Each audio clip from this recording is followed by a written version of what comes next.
Olá a todos, sejam muito bem-vindos ao nosso canal Surgery Care Saúde, um espaço dedicado à educação e informação sobre a saúde.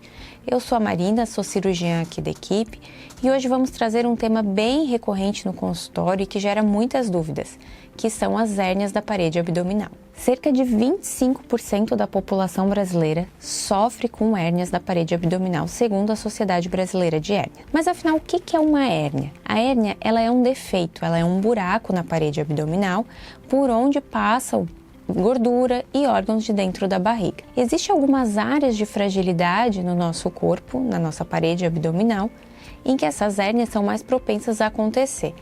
É a região da virilha, a região do umbigo, a região da linha média acima do umbigo e áreas de cicatrizes cirúrgicas prévias. O paciente, ele normalmente nota o aparecimento de uma hérnia com o surgimento de um abaulamento, uma bolinha nessa região. O órgão mais acometido dentro de uma hérnia é o intestino fino, que é o intestino delgado. E quais são os fatores de risco associados a essa hérnia? Nós temos 4 principais fatores de risco. O primeiro fator de risco é a obesidade. O segundo fator de risco é a idade, ou melhor, os extremos de idade, seja na infância, seja na velhice. O terceiro fator de risco é o sexo, sendo as hérnias umbilicais mais comuns nas mulheres e as hérnias inguinais nos homens. E o último fator de risco são fatores que aumentem a pressão de dentro para fora da barriga. E quais são os principais sintomas dessas hérnias, né?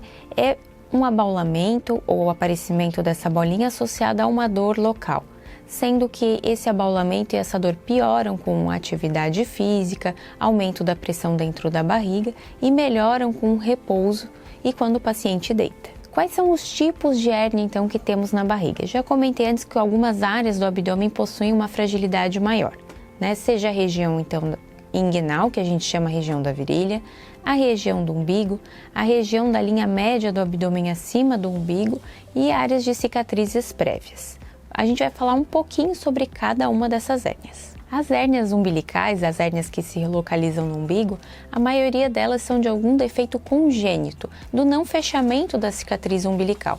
Porém, elas também podem acontecer, né, em decorrência de um aumento da pressão de dentro da barriga nessa área de maior fragilidade. Essas hérnias comuns na infância, até mais ou menos os 2 anos de idade, podem apresentar sim um fechamento espontâneo, não necessitando de qualquer tratamento cirúrgico. As hérnias aqui da linha mediana, acima da cicatriz umbilical, que são ditas hérnias epigástricas, são defeitos do fechamento da parede abdominal ou áreas de fragilidade por onde passam vasos sanguíneos. As hérnias ditas incisionais são hérnias que ocorrem em locais de cirurgia prévia por não cicatrização adequada desses tecidos. Elas podem ocorrer logo após a cirurgia ou até anos depois. Ocorrem em até 12% dos casos e são relacionados a fatores como tabagismo, obesidade, diabetes, infecção da ferida operatória e cirurgias de emergência. E a mais conhecida de todas, a hérnia inguinal, que se localiza aqui na região da virilha, é o tipo mais comum de hérnia. Esse tipo de hérnia é mais comum em homens e ocorre através do canal que desce o testículo, conhecida como hérnias indiretas, ou por um defeito de fragilidade da parede abdominal, que são as hérnias diretas. Apesar de menos comuns, nas mulheres, essas hérnias da virilha apresentam maiores chances de complicações, que são encarceramento e estrangulamento. Para o diagnóstico de uma hérnia, normalmente não é necessário nenhum exame complementar, basta uma história colhida do paciente e um exame físico adequado. Em algumas situações em que há necessidade de se estudar melhor essa hérnia ou que o médico fica na dúvida, indicamos alguns exames, sendo o principal a ultrassonografia e a tomografia, em alguns casos selecionados para a preparação cirúrgica. E quais são as complicações relacionadas às hérnias? Uma das complicações, que é o encarceramento, é quando esse tecido da hérnia que protruiu para fora fica preso e não consegue retornar para dentro da barriga.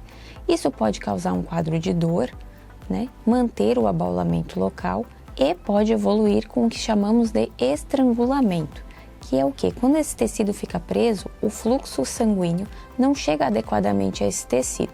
podendo causar uma morte desse tecido que está ali preso, seja gordura, seja alças de intestino ou até outros órgãos abdominais. Além disso, quando uma hérnia está encarcerada ou estrangulada, alguns sintomas de obstrução do intestino, quando o conteúdo dessa hérnia for o intestino, também podem estar presentes. Pode haver parada de eliminação de gases e fezes, distensão da barriga e um quadro de vômitos. Tá, doutora, tá certo. Eu entendi o que é uma hérnia, quais são as complicações, mas e o tratamento? É sempre a cirurgia? Bom, vamos pensar que a hérnia ela é um buraco. A correção do buraco da hérnia é sim com cirurgia. Nós temos que pensar que a hérnia é como se fosse um buraco dentro da nossa casa. E para consertar esse buraco, a gente precisa o quê? De cimento e argamassa. As nossas telas e fios são os nossos cimentos e argamassa. Indicamos as cirurgias de hérnia devido aos sintomas dos pacientes e ao risco de complicações associadas àquela hérnia. Alguns trabalhos trazem que, eventualmente, homens jovens pouco sintomáticos com hérnias inguinais podem fazer um acompanhamento, não necessitar de cirurgia num primeiro momento. Porém, 85% deles vão retornar em 2 anos com pioras dos sintomas. Outro ponto fundamental para ser discutido é qual o tipo de técnica cirúrgica indicada: cirurgia aberta ou cirurgia por vídeo. A cirurgia aberta ainda é a técnica mais utilizada. Ela apresenta vantagens e desvantagens. As principais vantagens é que ela pode ser realizada com uma anestesia nas costas e sedação e possui um menor custo para o tratamento. As principais desvantagens estão relacionadas à maior dor pós-operatória, a infecções das feridas e a demora maior em retornar às suas atividades habituais. A cirurgia por vídeo, que é aquela cirurgia com os cortezinhos menores, ela também possui vantagens e desvantagens. As principais vantagens são menor risco de infecção, mais rápido retorno às suas atividades e menor dor pós-operatória.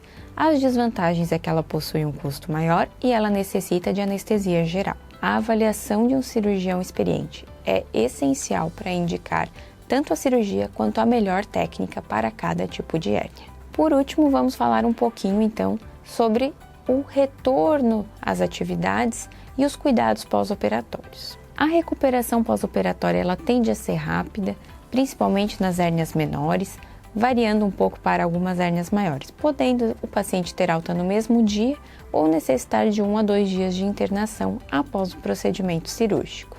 O paciente apresenta normalmente dor, um desconforto local entre 3 a 7 dias após o procedimento. Recomenda-se evitar dirigir nesses primeiros 5 a 7 dias e o retorno às atividades habituais ocorre entre 7 a 15 dias.